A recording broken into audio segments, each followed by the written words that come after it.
Hello students. इस video में आज हम स्टार्ट करेंगे इंस्ट्रूमेंटेशन एंड मेजरमेंट सिस्टम का second unit, measurement of R L and C with the help of different types of bridges. ठीक है, measurement of resistance, inductance and capacitance with the help of different type of bridges. तो अलग अलग bridge circuits हैं, उनकी help से हम resistance, inductance और कैपेसिटेंस कैसे फाइंड करेंगे वो देखेंगे। ठीक, तो ब्रिज ब्रिज सर्किट जैसा कि आप फ्लो चार्ट में देख रहे हैं, दो टाइप के होते हैं, डीसी ब्रिज और एसी ब्रिज।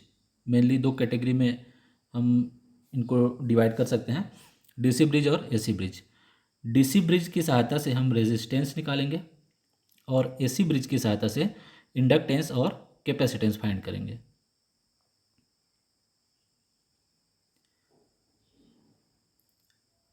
यहाँ पर बहुत सारे ब्रिजेस के बारे में उनका नाम लिखा हुआ है। ये जो CSVTU में सिलेबस में है, सिर्फ उन्हीं ब्रिज का यहाँ पर हम डिस्कस करेंगे। इसके अलावा भी और भी बहुत सारे ब्रिज होते हैं।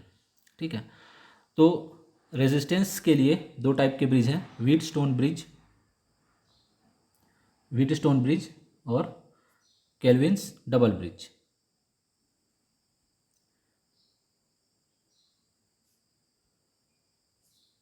व्हीटस्टोन ब्रिज और केल्विन्स डबल ब्रिज।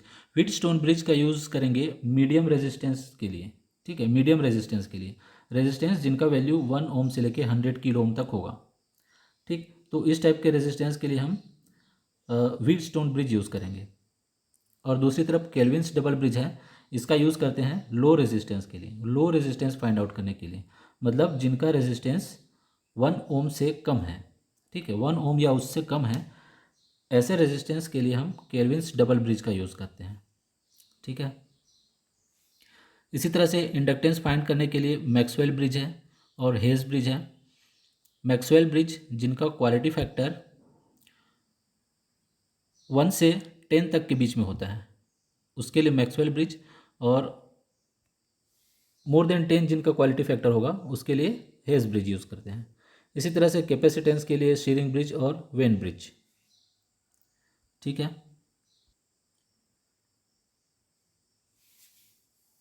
तो आज स्टार्ट करते हैं व्हीटस्टोन ब्रिज।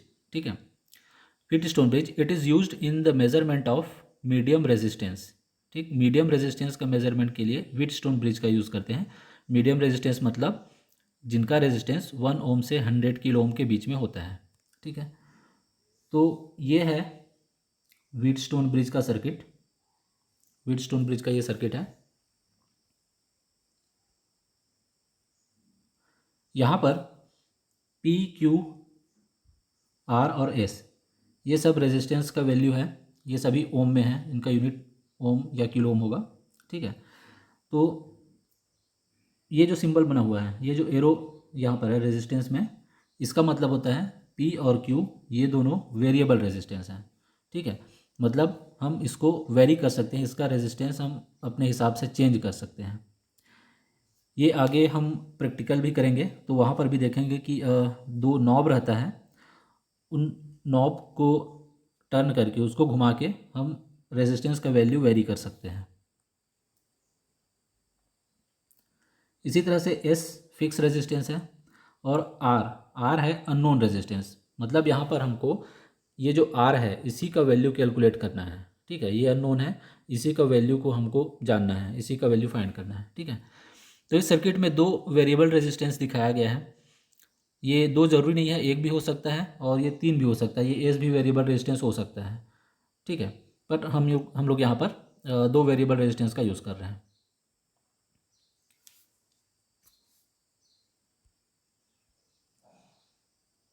तो ये व्हीटस्टोन ब्रिज का सर्किट आप ड्रॉ कर लीजिए।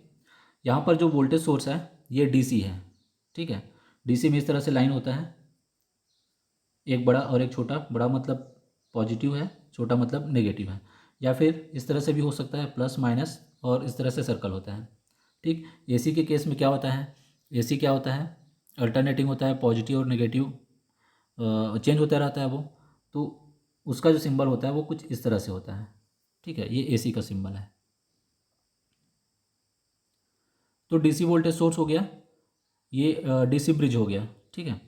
यहाँ से करंट फ्लो हो रहा है आई, ये आई करंट दो पार्ट में डिवाइड हो गया, I1 और I2, ठीक है।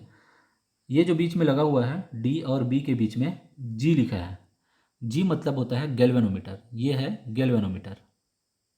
गैल्वेनोमीटर क्या करता है, गैल्वेनोमीटर करंट मेज़र करता है, लेकिन गैल्वेनोमीटर और एमीटर में डिफरेंस ये है, मेनली हम करंट मेज़र करने के लिए एमीटर का यूज़ करते हैं, बट जो एमीटर होता है वो सिर्फ करंट का मैग्नीट्यूड बताता है, ठीक है।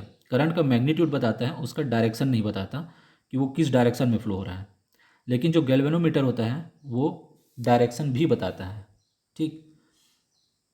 मान लीजिए ये एक स्केल है, यहाँ पर ज़ीरो है, इस तरफ पॉजिटिव है और इस तरफ नेगेटिव है, इधर 1 2 इस तरह से बढ़ता जाएगा, इधर 1 2 नेगेटिव डायरेक्शन मतलब -1 -2, ठीक है। तो अगर पॉइंटर हमारा इस तरफ है, पॉजिटिव साइड में है, ठीक है, पॉजिटिव साइड में है, इसका मतलब करंट पॉजिटिव डायरेक्शन में फ्लो हो रहा है। ये जो हमने करंट का डायरेक्शन दिखाया है इस डायरेक्शन में फ्लो हो रहा है। वहीं अगर पॉइंटर नेगेटिव साइड में है, इसका मतलब करंट अपोजिट डायरेक्शन में फ्लो हो रहा है, ठीक है। और करंट पॉइंटर अगर बीच में है, ज़ीरो पर है, इसका मतलब इसमें कोई भी करंट फ्लो नहीं हो रहा है, आई जी इक्वल टू ज़ीरो, ठीक। तो यहाँ पर हम अननोन रेजिस्टेंस आर निकालने के लिए इस ब्रिज को बैलेंस करेंगे, ठीक, ब्रिज बैलेंस करेंगे। बैलेंस करने का क्या मतलब है, बैलेंस करने का मतलब है जो वोल्टेज पी में ड्रॉप हो रहा है वही सेम वोल्टेज हमको आर में मिले, और जो वोल्टेज क्यू में ड्रॉप हो रहा है वही सेम वोल्टेज हमको एस में मिले, ठीक है।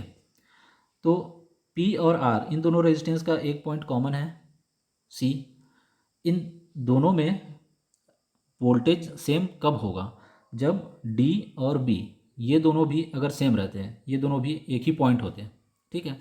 फिजिकली हम इन दोनों को शॉर्ट नहीं कर सकते, ठीक, फिजिकली शॉर्ट नहीं कर सकते, लेकिन इलेक्ट्रिकली शॉर्ट कर सकते हैं।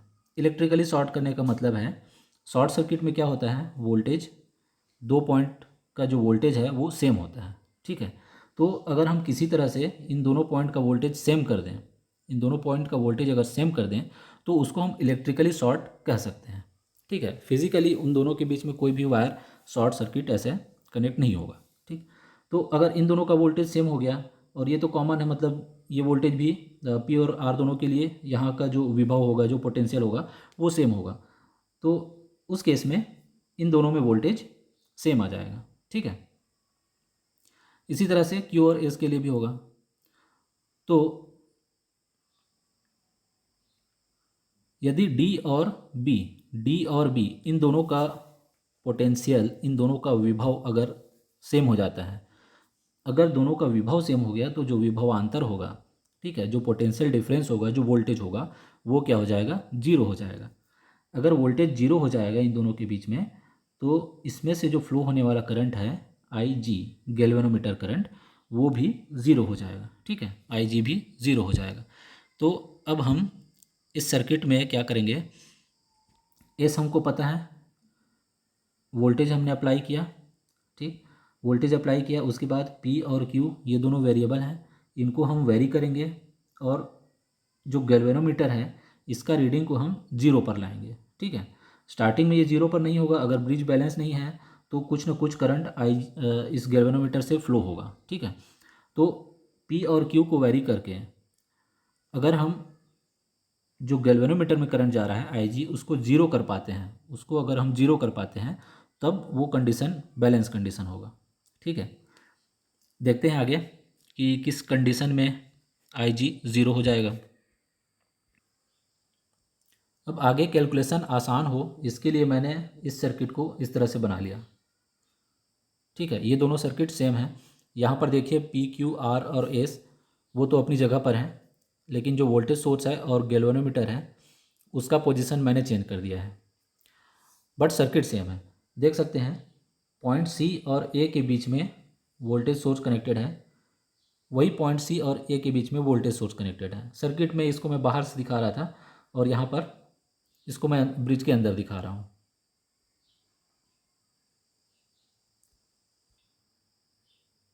ठीक है, और इस तरह से इसको बना सकते हैं कि ये जो पॉइंट सी है, सी पर वोल्टेज का, डीसी वोल्टेज सोर्स का पॉजिटिव टर्मिनल कनेक्टेड है और ए पर नेगेटिव है। तो वही काम हमने यहाँ पर किया है, ए में नेगेटिव, सी में पॉजिटिव। करंट फ्लो हो रहा है पॉजिटिव से सी की तरफ। ठीक है, पॉइंट सी की तरफ सी में एंटर कर रहा है और वहाँ से फिर सी से डी और सी से बी की तरफ डिवाइड हो रहा है I1 और I2 में। तो सेम चीज़ यहाँ पर देखिए, पॉजिटिव से सी की तरफ आया आई करंट, फिर सी से डी की तरफ I1 और सी से बी की तरफ I2। इसी तरह से जो गैल्वेनोमीटर है वो डी और बी के बीच में कनेक्टेड है। तो ये हमने इसको बाहर से कनेक्ट कर दिया डी से बी। जो करंट है इसमें आई जी वो डी से बी की तरफ फ्लो हो रहा है, तो यहाँ पर भी करंट आई जी इस तरह से फ्लो होगा फ्रॉम डी टू बी। ठीक है, तो अब इस सर्किट में हमको क्या करना है, आई जी का वैल्यू को ज़ीरो करना है। पहले हम आई जी कैलकुलेट करेंगे और उसको ज़ीरो करेंगे। वहाँ से जो कंडीशन निकल कर आएगा उससे हम रेजिस्टेंस आर की वैल्यू जो अननोन है उसकी वैल्यू हम जान सकते हैं। ठीक है, अब ये सर्किट तो बहुत कॉम्प्लेक्स लग रहा है। यहाँ पर देखिए पी क्यू ये ना तो सीरीज़ में है ना पैरेलल में है, आर एस ना तो डायरेक्टली सीरीज़ में दिख रहे हैं ना पैरेलल में दिख रहे हैं। ठीक है, तो हमने सीरीज़ और पैरेलल वाला पढ़ा है, इस तरह से अगर बनाएंगे तो ये टफ हो जाएगा। तो इसके लिए क्या करते हैं, थेवेनिन थ्योरम अप्लाई करते हैं। ठीक, थेवेनिन थ्योरम में क्या करते हैं कि कोई भी कॉम्प्लेक्स सर्किट है, देखिए अगर हमको आई जी निकालना है, ये गैल्वेनोमीटर है, इसका लोड रेजिस्टेंस है आर जी और यहाँ पर करंट फ्लो हो रहा है आई जी। ठीक, यहाँ पर अगर हमको करंट निकालना है तो इसको इसको पहले हम ओपन करेंगे, इस गैल्वेनोमीटर को ओपन सर्किट करेंगे एनालिसिस के लिए। ठीक है, ओपन करेंगे, उसके बाद ये जो सर्किट है इसको हम इसके थेवेनिन इक्विवेलेंट सर्किट से कन्वर्ट करेंगे। ठीक है, कोई भी कॉम्प्लेक्स सर्किट हो, ठीक, कोई भी सर्किट हो उसको एक इक्विवेलेंट वोल्टेज सोर्स और उसके साथ सीरीज़ में एक रेजिस्टेंस, इससे हम रिप्लेस कर सकते हैं। मतलब ये जो सर्किट है जिसमें 4 रेजिस्टेंस दिख रहे हैं और एक वोल्टेज सोर्स दिख रहा है, इसको हम एक इक्विवेलेंट सर्किट बना सकते हैं जिसमें सिर्फ एक रेजिस्टेंस हो और एक वोल्टेज सोर्स हो। ठीक है, तो यहाँ से जो वोल्टेज सोर्स निकलेगा इसका वैल्यू होगा वी टी एच, ये वी टी एच कहलाएगा थेवेनिन वोल्टेज, और जो इक्विवेलेंट रेजिस्टेंस निकलेगा वो आर टी एच कहलाएगा थेवेनिन रेजिस्टेंस। ठीक है,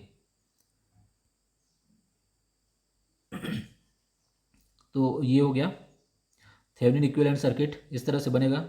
जो ब्रिज सर्किट है, जो ब्रिज है उसको थेवेनिन इक्विवेलेंट से कन्वर्ट कर लेंगे वी टी एच और आर टी एच, और उसके बाद ये वैल्यू कैलकुलेट करने के बाद जो हमने डी और बी को ओपन किया था, ठीक है, यहाँ पर डी और बी को जब ओपन किए थे, ओपन करने के बाद ही कैलकुलेट करेंगे वी टी एच और R T H. We T H R T H calculate हो जाएगा, उसके बाद ये सर्किट बनाएंगे और ये जो लोड है, ये जो गैल्वेनोमीटर है, ठीक है, गैल्वेनोमीटर का इंटरनल रेजिस्टेंस है आर जी। ठीक, आर जी, तो इसको हम वहाँ पर फिर से कनेक्ट करेंगे और वहाँ से करंट निकालेंगे। ठीक है, करंट आई जी निकालेंगे। तो ये काफ़ी आसान हो जाएगा, सिर्फ सीरीज़ में 2 रेजिस्टेंस हैं और एक वोल्टेज सोर्स है, तो यहाँ से आई जी कैलकुलेट करना ईजी होगा। तो कैलकुलेट करते हैं पहले we T H, calculation of we T H. We T H कैसे कैलकुलेट करेंगे, मैंने बताया गैल्वेनोमीटर को ओपन करेंगे। ठीक, ओपन करने के बाद वहाँ पर जो वोल्टेज मिलेगा, जहाँ पर हमने ओपन किया है वहाँ पर जो वोल्टेज मिलेगा, ये जो वोल्टेज मिल रहा है ये होगा वी टी एच। ठीक है, तो कैलकुलेट करते हैं वी टी एच के लिए। देखिए यहाँ पर अगर हमने ओपन किया, ठीक, ओपन किया, जब ओपन नहीं था तो इसमें करंट फ्लो हो रहा था आई जी। जब हमने ओपन कर दिया, ठीक है, जैसे ही ओपन किया तो ओपन सर्किट में कोई करंट फ्लो नहीं होता है, तो यहाँ पर आई जी फ्लो होगा नहीं, आई जी ज़ीरो होगा। ठीक है, अगर कोई करंट फ्लो नहीं हो रहा है, कोई करंट फ्लो नहीं हो रहा है, मतलब यहाँ से जो करंट जा रहा है इसका कुछ भी पोर्शन इस तरफ नहीं जा रहा है, ठीक। तो यही करंट पूरा का पूरा इस ओर आ रहा है, रेजिस्टेंस क्यू की तरफ, ठीक है। तो इसका मतलब पी और क्यू दोनों सीरीज़ में है, ठीक है। पी और क्यू दोनों सीरीज़ में है। सीरीज़ में क्या होता है, सेम करंट फ्लो होता है। तो पी और क्यू दोनों सीरीज़ में हो गए। तो अब जो यहाँ पर करंट फ्लो हो रहा था I1, यही I1 क्यू में भी होगा। जो पी में I1 था वही I1 क्यू में भी होगा। जब हमने इसको ओपन नहीं किया था उस टाइम पर ये कंडीशन नहीं था, ठीक है। उस टाइम पर कुछ करंट इधर जा रहा था तो क्यू में फ्लो होने वाला करंट I से कम हो जा रहा था, ठीक है। लेकिन अभी क्या है, सेम करंट यहाँ पर फ्लो होगा। इसी तरह से सेम करंट I2 जो आर में जा रहा है वो एस में भी फ्लो होगा, ठीक है। तो अब हम यहाँ पर हमारे पास 3 लूप हैं। एक ये वाला लूप है फर्स्ट लूप, ये सेकंड लूप और ये यहाँ से लेके थर्ड लूप, ठीक है। 3 लूप हैं। इन तीनों लूप में हम KVL अप्लाई करेंगे, किरचॉफ वोल्टेज लॉ। तो फर्स्ट लूप में देखते हैं KVL इन लूप 1। यहाँ पर करंट का डायरेक्शन देखिए I1। KVL कैसे अप्लाई करेंगे, I1, ये I1 वोल्टेज सोर्स में कहाँ एंटर कर रहा है, नेगेटिव पे। इसका वोल्टेज है V, तो ये हो जाएगा -V। ये I1 P पे, P में से फ्लो हो रहा है, ठीक है। तो रेजिस्टेंस में करंट फ्लो जब होता है तो जिधर से फ्लो हो रहा है वो हो जाता है पॉजिटिव और जिस तरफ फ्लो हो रहा है वो हो जाता है नेगेटिव। तो हम यहाँ पर मानेंगे कि एंटर कर रहा है पॉजिटिव पे, ठीक है। रेजिस्टेंस पे वोल्टेज कैसे निकालते हैं, उसका रेजिस्टेंस इंटू उसमें फ्लो होने वाला करंट, ठीक है। तो यहाँ पर रेजिस्टेंस क्या है P और करंट क्या है I1, तो ये हो जाएगा +P इंटू I1। इसी तरह से Q में आएंगे तो +Q इंटू I1, ठीक।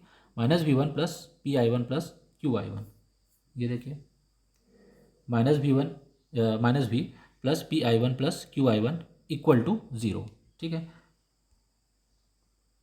अब ये जो -V है इसको इक्वल टू की दूसरे साइड ले जाएंगे तो हमको मिलेगा V = P + Q, यहाँ से P + Q और I1 कॉमन है तो ये I1 आ गया, ठीक। यहाँ से P + Q को दूसरे साइड ले जाएंगे तो हमको मिलेगा I1 = V divide by P + Q, I1 = V divide by P + Q। ये I1 आ गया हमारा इक्वेशन नंबर 1, ठीक। नेक्स्ट सेकेंड लूप में KVL अप्लाई करेंगे। तो अब यहाँ पर करंट का डायरेक्शन है ये, फिर से -V + RI2 + SI2 = 0, ठीक। -V + RI2 + SI2 = 0। तो यहाँ से -V दूसरी साइड गया, V = R + S into I2, I2 आ गया V divide by R + S। ये हो गया इक्वेशन नंबर 2, ठीक है। Next third loop. Third loop में ये जो करंट है इसको हम मान लेते हैं I3, इसको मान लेते हैं I3। तो इक्वेशन क्या निकल कर आएगा, यहाँ इंटर हुआ -VTH, फिर ये करंट यहाँ से हम फिर आगे बढ़ेंगे, यहाँ आएंगे, ठीक है। तो +PI3, फिर आगे बढ़े यहाँ आए +RI3, फिर वापस यहीं पर आ गए तो = 0। -VTH + PI3 + RI3 = 0, -VTH + PI3 + RI3 = 0, ठीक है। अब यहाँ पर देखो इस ब्रांच में ये जो रेजिस्टेंस है P, इसमें I3 फ्लो हो रहा है इस डायरेक्शन में और I1 फ्लो हो रहा है इस डायरेक्शन में, ठीक है। करंट सेम है, ठीक। लेकिन हम जो कैलकुलेट कर रहे हैं तब हम I3 मान के चल रहे हैं तो हम जो I1 का डायरेक्शन है उसके अपोजिट में ले रहे हैं। इसका मतलब जो I1 है, I1 = -I3, I1 ही I3 है लेकिन अपोजिट डायरेक्शन में है इसलिए माइनस आ गया, I1 = -I3, ठीक।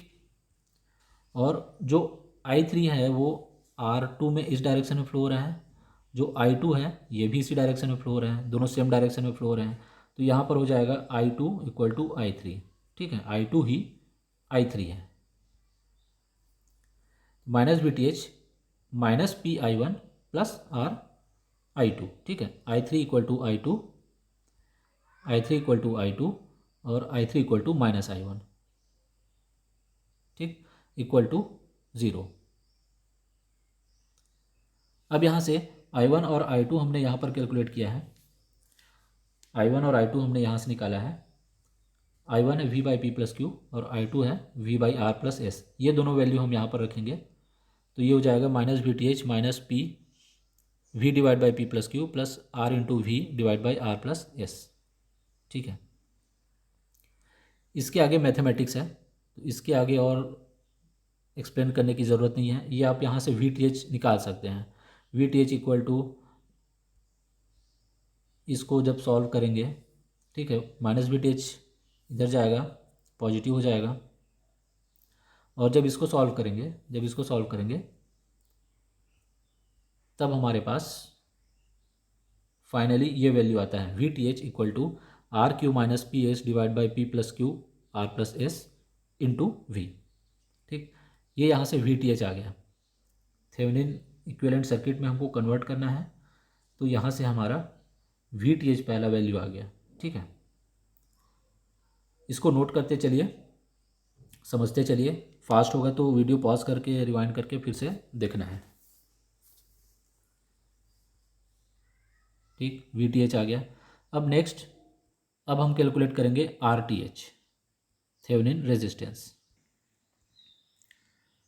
तो RTH निकालने के लिए अब क्या करते हैं, ये जो ओपन टर्मिनल है D और B, इसके बीच में हम निकालते हैं रेजिस्टेंस, और जो रेजिस्टेंस आएगा वो होगा RTH।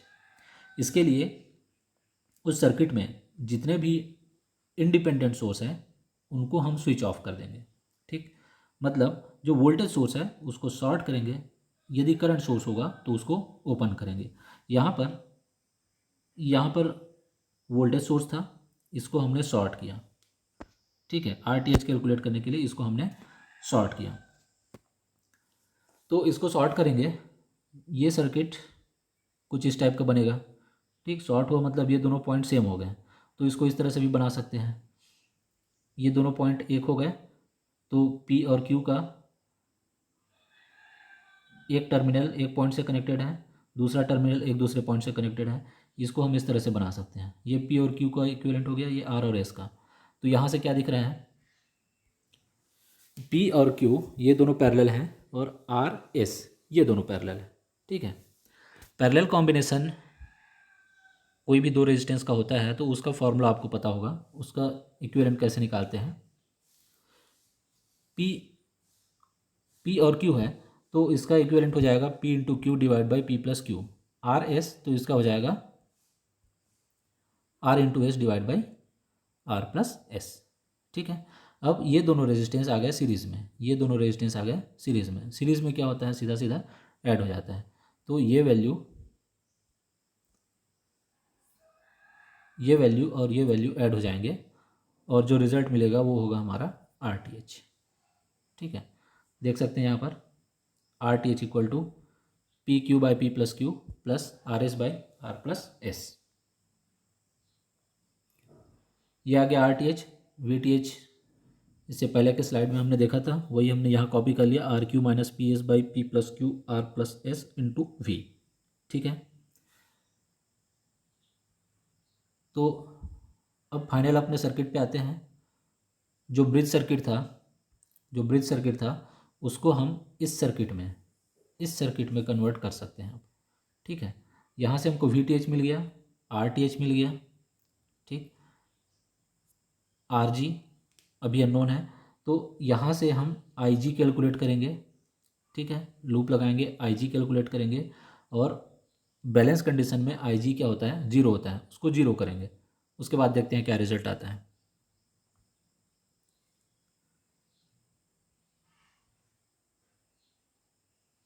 तो यहाँ देखिए RTH और RG ये दोनों सीरीज़ में हैं, ठीक है, ये दोनों सीरीज़ में हैं। तो इन दोनों का इक्विवेलेंट रेजिस्टेंस क्या होगा, सीरीज़ में जुड़ जाते हैं सीधा, RTH प्लस RG, ठीक। ये टोटल रेजिस्टेंस हो गया इसका। टोटल वोल्टेज कितना है, VTH। तो करंट क्या होगा, I equal to V by R. तो I G equal to V T H divide by R T H plus R G. Okay, I G equal to V T H divide by R T H plus R G. V T H और R T H,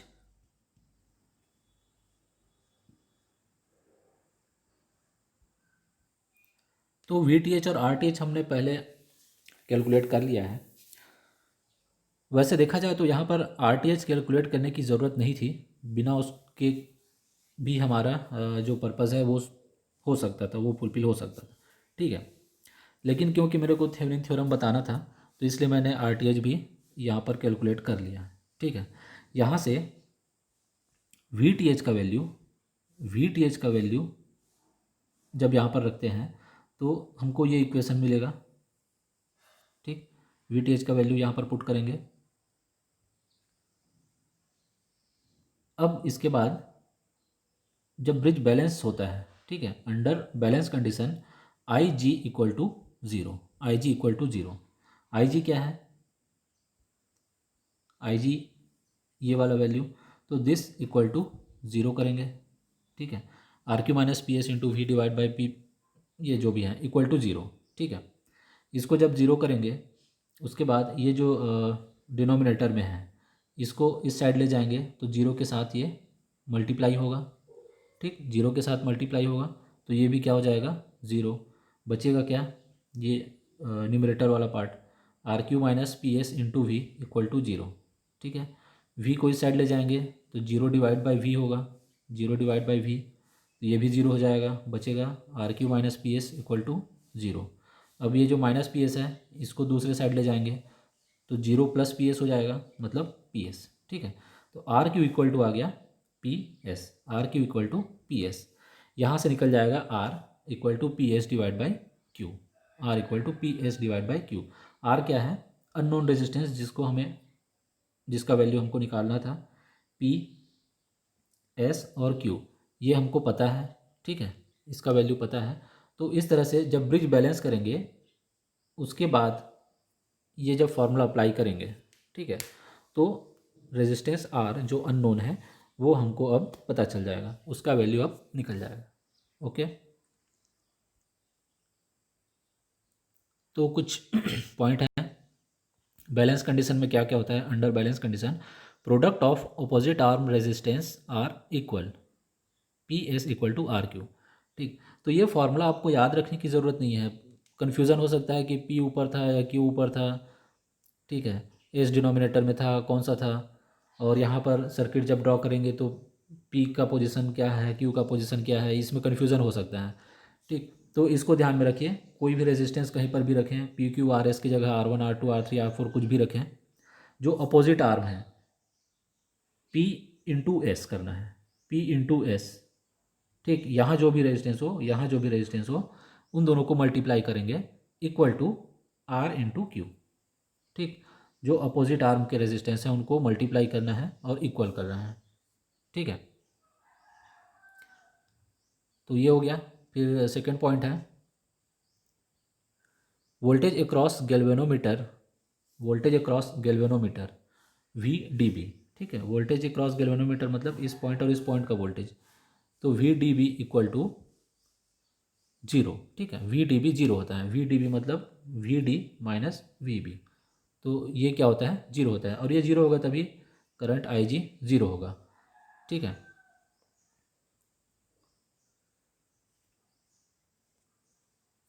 वही चीज़ third point में है कि current flowing through galvanometer I G equal to zero. ठीक, अब यहाँ पर सवाल ये हो सकता है कि ये तो एक सिंपल ब्रिज सर्किट है, इसके लिए इतना ज़्यादा कैलकुलेशन करने की क्या ज़रूरत है। ठीक है, अपने पास मल्टीमीटर होता है, उससे हम रेजिस्टेंस निकाल सकते हैं आर। तो ये सब करने का क्या ज़रूरत है, इतना कॉम्प्लेक्स बनाने की क्या ज़रूरत है। ठीक है, तो ये सिर्फ एक छोटा सा सर्किट है। अगर हम लैब में रेजिस्टेंस फाइंड करना है तो ये सब का ज़रूरत नहीं है, लेकिन इसका कॉन्सेप्ट समझना ज़रूरी है। जो रेजिस्टेंस होता है ये रेजिस्टेंस टेम्परेचर पे भी डिपेंड करता है, प्रेशर पे भी डिपेंड करता है। टेम्परेचर चेंज होने से रेजिस्टेंस का वैल्यू भी चेंज हो सकता है, प्रेशर चेंज होने से रेजिस्टेंस का वैल्यू चेंज होता है, ह्यूमिडिटी का भी फ़र्क पड़ता है, ह्यूमिडिटी चेंज होने से रेजिस्टेंस चेंज होता है। ठीक है, लाइट का भी फ़र्क पड़ सकता है, अगर हम कुछ सेमीकंडक्टर यूज़ कर रहे हैं तो लाइट इंटेंसिटी से रेजिस्टेंस चेंज हो सकता है। ठीक, तो ऐसे कुछ एरिया जहाँ पर इंसान जा नहीं सकता, जैसे मान लीजिए एक इंडस्ट्री है, एक बॉयलर है। ठीक है, बॉयलर के अंदर टेम्परेचर क्या है, एक एग्जांपल ले रहा हूँ कि बॉयलर के अंदर टेम्परेचर हम लोग जाके अंदर से तो मेज़र नहीं कर सकते हैं। ठीक है, तो उस केस में क्या होगा कि ये इस तरह का एक सर्किट होगा और एक कुछ ऐसा मटेरियल का कुछ एक ऐसा कंपोनेंट जो बॉयलर के अंदर हम लगा सकें। ठीक है, बॉयलर के अंदर हम लगा सकें और बॉयलर का जो टेम्परेचर वेरी हो रहा है उसके अकॉर्डिंग उसका रेजिस्टेंस भी वेरी हो, तो उसका रेजिस्टेंस हम निकाल सकते हैं वहाँ से दूर कहीं पर बैठ के।